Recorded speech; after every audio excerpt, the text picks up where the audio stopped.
caamsaa 2026 oduu sibuu neetworkii yeroo kana isin biraan geenya. Amnesty boordiin filannoo Itoophiyaa gabaasa miidiyaalee bilisaa irratti aggaamame balaaleffate.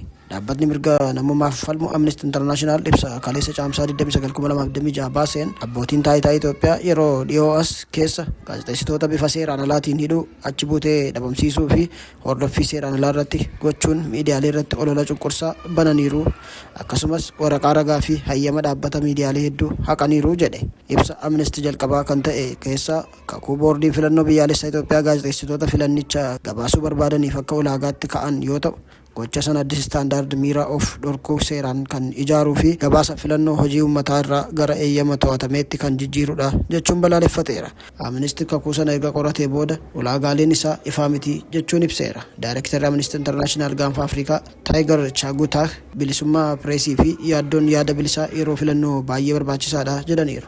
Kakuun boordii filannootiin gaafatamu kun dhimma uummata biratti waa'ee filannichaa dhiyaatu to'achuuf meeshaa ta'uunsaa ifaadha. Dabalataanis odeeffannoo dhorkuuf yookaan dhimma tokko soba yookaan dhugaa jechuun murteessuuf humna kennaaf jedheera.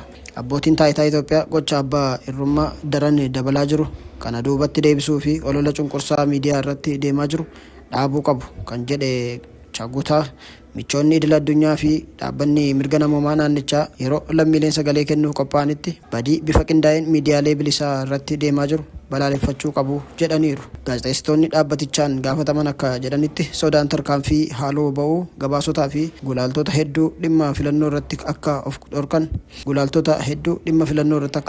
dhorkanii of eeggachuun gabaasan godheera. Bakka bu'oonni miidiyaa 6 sababa nageenyaatiif maqaan isaanii akka hin dhaamne dubbatan hojiin gabaasa bilisaa daran rakkisaa ta'aa dhufuusaa ibsaniiru. Amnesty dabalataan akka jedhetti gaazexeessitoonni boordii filannichaa irraa odeeffannoo argachuuf rakkachuu isaanii fi yansinoomni mirmitoota miidiyaaf yaada kennuu irraa of qusachuu mormii gochuu isaanii ibseera.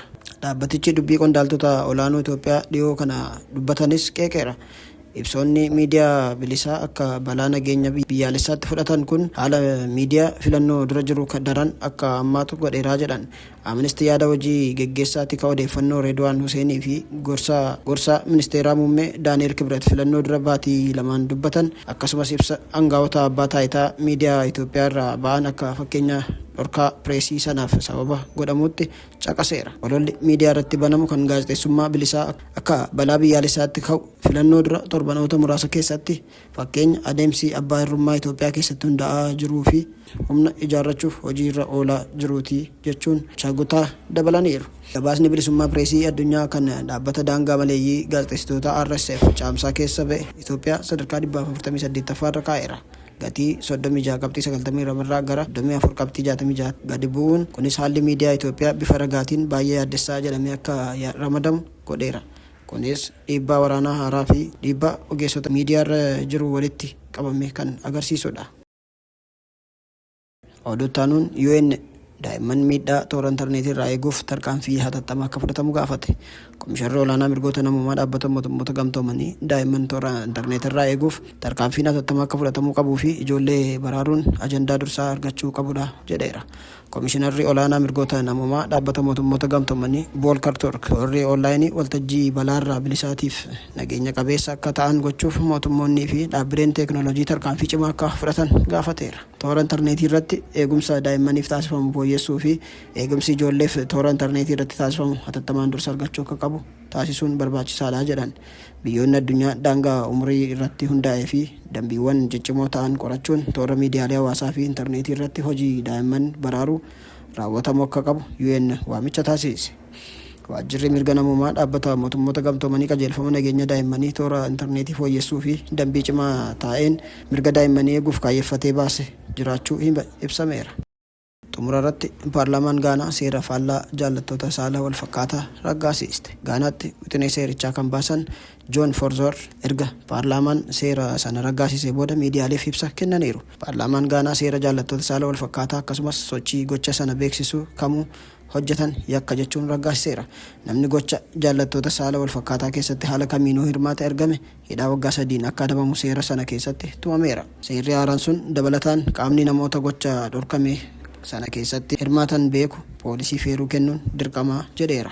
Erga pirezidaantiin Gaanaa John Dramani Mahama waggaa darbee gara aangootti dhufanii abbootiin amantii seerota jaallattoota saala wal fakkaataa irratti akka cimsan dhiibbaa irratti uumaa turaniiru. Jaarmiyaaleen idil addunyaa mirga namaaf falman jedhan kanneen akka Human Rights Watch seera sana qeeqaniiru. Jireenya jaallattoota saala wal fakkaataa balaarra buusa. Akkasumas lammiileen walii isaanii hordofuun akka wal basaasanii fi wal yakkan karaa banaa jechuun balaaleffataniiru. Gaanaa keessatti bara bulchiinsa gita bittaa Biriteen irraa eegalee saala wal fakkaataan wal jaallachuun dhorkaa ture. Miseensi paarlaamaa seera haaraa gocha jaallattoota saala wal fakkaataa yakka taasisuu xineessan Joonni Tiim Foorzaar seerri sun duudhaalee maatii fi aadaa biyyattiif gaachana ta'uun kan tiksudha jedhan. Miseensi paarlaamaa kun erga seerri sun ragga'ee booda wayita miidiyaaf ibsa kennaniin seerri haaraan sun seerota gocha jaallattoota saala wal fakkaataadhaan dhorkuun kanneen duraan turan irra baay'ee cimaadha jedhame. Hirmaachisaa fi baay'ee xiyyeeffannaan kan hojiirra ooludhas jedhan.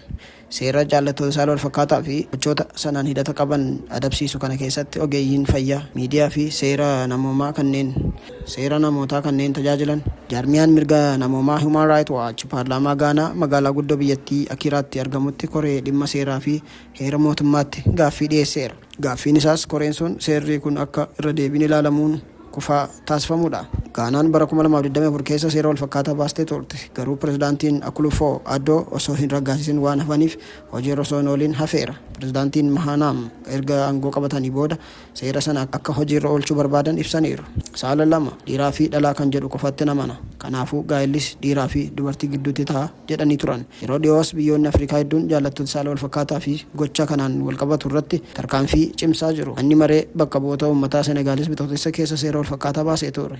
Ugandaanis bara 2023 irraa eegaltee jaallattoota saala wal fakkaataa du'aan akka adabdu ibsitee turte.